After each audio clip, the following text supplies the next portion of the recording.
हमारे चैनल पर आप सभी का स्वागत है। दोस्तों, आपने अब तक बहुत सी फिल्मों के ट्रेलर और प्रीव्यू देखे होंगे, लेकिन आज हम आपको दिखाने जा रहे हैं एक ऐसा प्रीव्यू जो किसी दर्शक की नहीं बल्कि फिल्म के डायरेक्टर की नज़र से देखा गया है। सन 1965 में आई देव आनंद की क्लासिक फिल्म गाइड। आजकल यूट्यूब का जमाना है, सभी OTT पर फिल्में भी आसानी से मिल जाती हैं। आप अपनी सुविधा अनुसार घूमते फिरते लेटकर फिल्म देखते हैं, लेकिन थिएटर में जाकर देखना, जहां आपको जरूर बैठना पड़ता है, वहां 3 घंटे तक जमकर बैठना बड़ी बात होती है।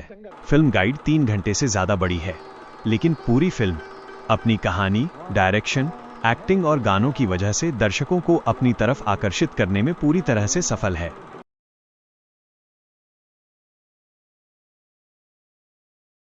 फिल्म गाइड की शूटिंग सन 1964 के आसपास शुरू हुई थी।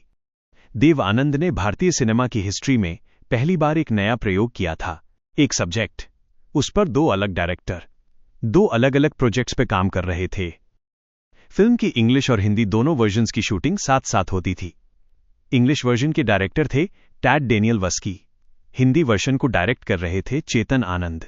भारतीय और अमेरिकी प्रोडक्शन टीमों के बीच टकराव हुआ, जिसके कारण हिंदी वर्जन की शूटिंग को स्थगित करना पड़ा। इंग्लिश वर्जन शूटिंग चलती रही। निर्देशक टैड डेनियल वस्की ने 6 हफ्तों में अंग्रेजी संस्करण को पूरा किया। इंग्लिश वर्जन द गाइड 2 घंटे की थी। ये फिल्म अमेरिका में बुरी तरह फ्लॉप रही, तो चेतन आनंद ने अपनी फिल्म हकीकत के लिए फिल्म को छोड़ दिया। देव आनंद के जेल से निकलने का सीक्वेंस चेतन आनंद की डायरेक्शन में शूट हुआ था। फिर डायरेक्शन के लिए राज खोसला को बुलाया गया, जो देव की फिल्मों CID काला पानी का निर्देशन कर चुके थे। लेकिन वहीदा रहमान से मतभेद होने के कारण वहीदा रहमान को फिल्म से हटा दिया गया था। इसके बाद वैजयंतीमाला के नाम पर विचार किया गया, लेकिन डेनियल वस्की ने उन्हें रिजेक्ट कर दिया। इसके बाद राज खोसला इस प्रोजेक्ट से हट गए, जिससे वहीदा रहमान को इसमें शामिल किया जा सका। अचानक क्या हो गया तुम्हें? देखो, शो का वक्त हो रहा है। फिल्म के इंग्लिश वर्जन के फ्लॉप होने के बाद, फिल्म की गलतियों को सुधारने के बाद विजय आनंद ने स्क्रिप्ट में बहुत सारे बदलाव किए। उसके बाद शूटिंग शुरू हुई। में देव साहब की तुलना हॉलीवुड स्टार ग्रेगरी पैक के साथ की जाती है।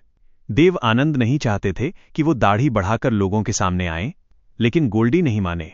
हिंदी वर्जन के कलाकार थे देव आनंद, वहीदा रहमान, किशोर साहू, लीला चिटनिस, अनवर हुसैन और उल्हास।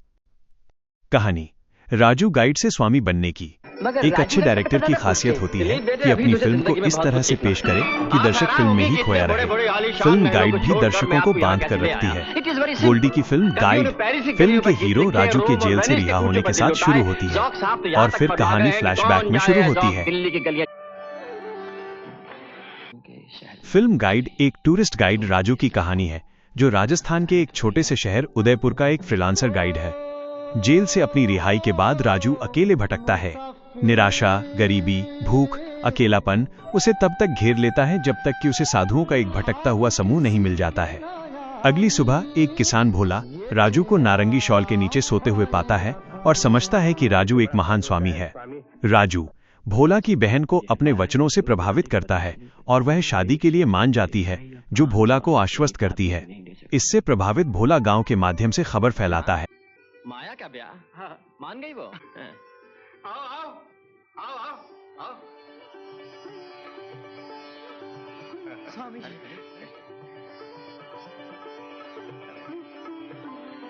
अरे तू क्यों पीछे रह गई है?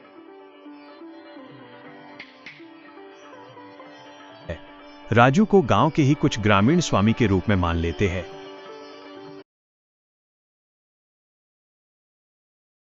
दूसरा फ्लैशबैक शुरू होता है। राजू की मां और रोजी, वहीदा रहमान, राजू को लेने जेल पहुंचते हैं। तब पता चलता है कि राजू को रिहा हुए तो काफी समय हो गया। रोजी राजू की मां को सारी जानकारी देती है कि कैसे उसकी शादी रईस मार्को से होती है, जो एक बड़ा आर्कियोलॉजिस्ट है, और रोजी एक डांसर बनना चाहती है, लेकिन मार्को को रोजी का नाच गाना पसंद नहीं है। एक दिन मार्को अपनी युवा पत्नी रोजी के साथ उदयपुर आता है। मार्को अपनी गुफाओं की खोज के लिए राजू को अपने गाइड के रूप में नियुक्त करता है और रोजी को अनदेखा करता है। राजू रोजी को एक दौरे पर ले जाता है और उसकी नृत्य क्षमता और मासूमियत की सराहना करता है। रोजी राजू के साथ सपेरों की बस्ती में जाती है, वहां बंजारन स्त्रियों के साथ नागिन डांस करती है।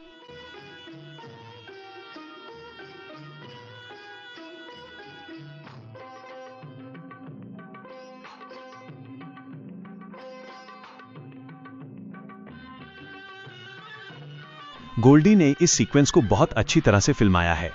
पूरे सीक्वेंस में दर्शकों को सीट पर बैठे रहने पर मजबूर कर दिया था, जबकि इंग्लिश वर्जन में सीक्वेंस का फिल्मांकन बहुत ही साधारण है।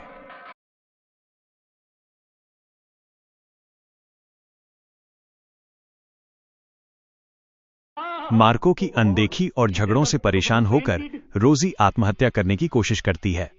थोड़ा ठीक होने पर राजू रोजी को उन गुफाओं पर लेकर आता है, जहां रोजी को पता चलता है कि मार्को किसी और स्त्री के साथ रंगरेलियां मना रहा है। क्रोधित रोजी मार्को से रिश्ता तोड़कर गुफा छोड़ देती है। एक ठुकराई हुई अबला को सहारा दोगे? सामान अंदर ले आओ। अब उसे राजू का समर्थन और रहने के लिए जगह की जरूरत है। राजू रोजी को अपने घर ले जाता है। राजू की मां को रोजी का आना पसंद नहीं है। राजू घर पर ही रोजी के डांस की प्रैक्टिस शुरू करता है। लोग तमाशा देखते हैं। राजू की मां अपने भाई को बुला लेती है, फिर राजू नहीं मानता तो वो घर छोड़ देती है। राजू अपना व्यवसाय खो देता है और पूरा शहर उसके खिलाफ हो जाता है। इन असफलताओं से अप्रभावित राजू रोजी को गायन और नृत्य करियर शुरू करने में मदद करता है और धीरे धीरे रोजी एक स्टार बन जाती है।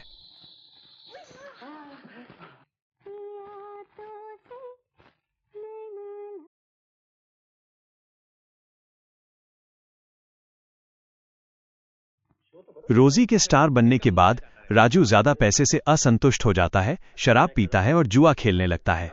रोजी और राजू के बीच दूरियां आ जाती हैं।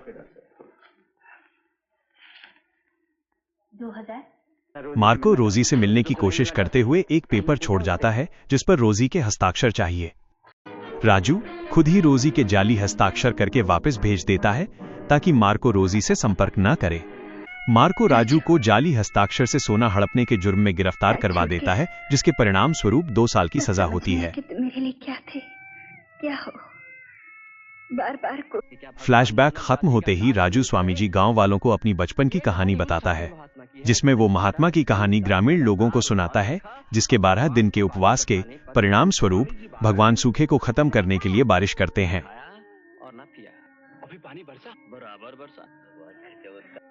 गांव में सच में सूखा पड़ जाता है। एक गांव के मूर्ख की गलतफहमी के माध्यम से राजू के शब्दों की व्याख्या ग्रामीणों द्वारा की जाती है कि वो सूखे को समाप्त करने के लिए 12 दिनों तक उपवास रखेगा। गांव वाले राजू को स्वामी मानते हैं और उम्मीद करते हैं कि राजू 12 दिन का उपवास करे जिससे बारिश हो सके। राजू के बहुत समझाने पर भी वो नहीं मानते। राजू अनिच्छा से उपवास शुरू करता है। उपवास के साथ राजू एक आध्यात्मिक परिवर्तन से गुजरता है। उसकी प्रसिद्धि बढ़ती है और दूर दूर से हजारों लोग उसे देखने आते हैं। 12वें दिन गरज और भारी बारिश के बीच राजू की आत्मा इस धरती को छोड़ देती है, जबकि भीड़ आनंदित होती है। खुशी खुशी नाच रहे। राजू, राजू उठो, राजू, राजू।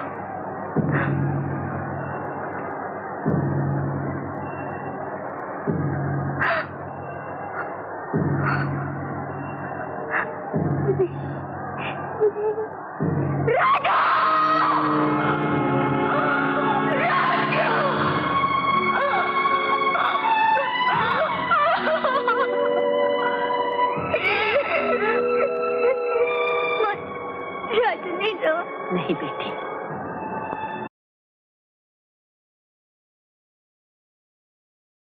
देव आनंद और वहीदा रहमान, किशोर साहू की लाजवाब एक्टिंग, शैलेंद्र के मनोरंजक गीत, सचिन देव बर्मन का रोचक संगीत से लबरेज, फली मिस्त्री की सिनेमैटोग्राफी से परिपक्व और विजय आनंद के दक्ष निर्देशन में बनी फिल्म गाइड हर लिहाज से एक कल्ट फिल्म है।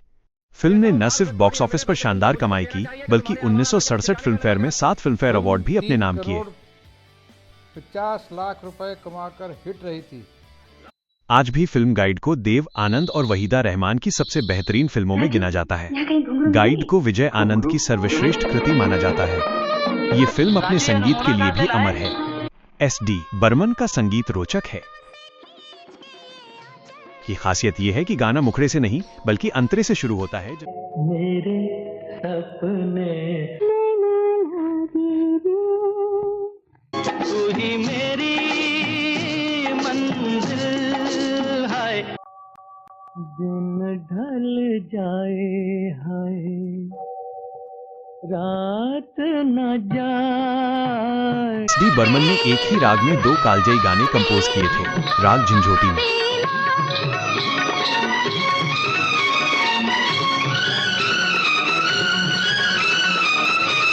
प्यार में चाहा क्या क्या मिला।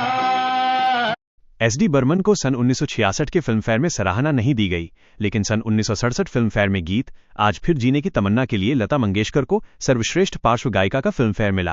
मुंबई से, दिल्ली से, कलकत्ता से, मद्रास से, सिंगापुर, हांगकांग, लंदन से, न्यूयॉर्क, रोम, पेरिस से जो भी टूरिस्ट आता है स्टेशन पर उतर के क्या पूछता है, राजू गाइड कहाँ है, राजू गाइड आता हूँ। इसे बॉलीवुड की सर्वश्रेष्ठ फिल्मों में से एक माना जाता है। आप भी अपनी राय कमेंट बॉक्स में जरूर दीजिए। पकड़ कर इधर ले जाती है, सोचता है इधर चलो, नाक पकड़ कर उधर घसीट लेती है। आपके वचन पत्थर की लकीर है। तंग आकर एक दिन मैंने किस्मत के पास बुलाया और पूछा कि बता तू चाहती क्या है। अच्छा, कहने लगी मन मानी छोड़ो, मेरी उंगली पकड़ के चलो। ठीक है, मैंने कहा तथास्तु। तो देख लो भैया, आज यहाँ कल वहाँ परसों कहाँ। सत्य वचन, सत्य वचन।